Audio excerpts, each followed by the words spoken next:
So the new 8-Bit Heroes is actually a series of projects. First and foremost, it is a new video game. Not just any video game, but a video game for the greatest console of all time, the Nintendo Entertainment System. And it's also a documentary. It's a film about the creators of this project and their insane quest to build something that's actually going to function on that hardware. And last but not least, it is a series of tutorials that can help you or other people who might be interested in making their own Nintendo Entertainment System game. It'll be a little bit more updated than this. Let's take a look at the different components of this project.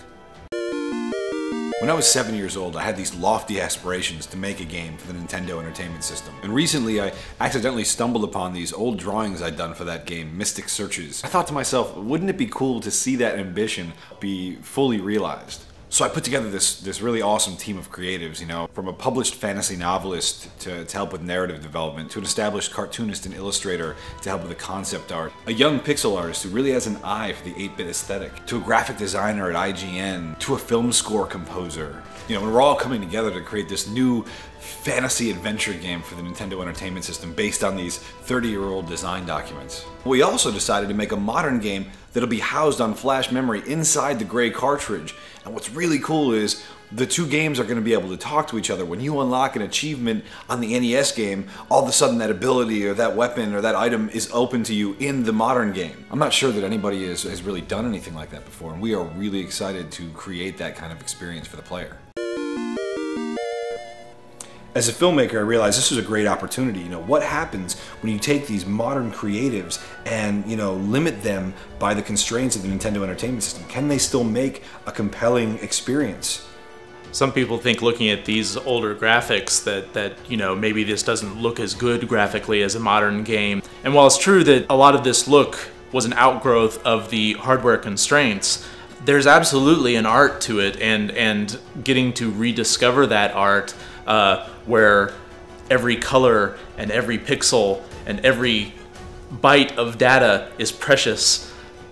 It's a really interesting challenge. As a fantasy writer, I have to start from a place of limitless possibility to create these giant worlds with profound detail.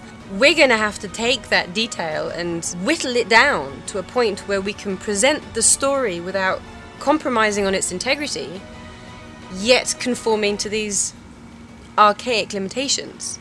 The gaming community has been really supportive, and there's a lot of great people that we're going to feature in the documentary. From the guys from Yacht Club Games who did Shovel Knight, to Brian from V-Blank Games who worked on Retro City Rampage, to the guys over at Collector Vision and Civic, the creator of Battle Kid.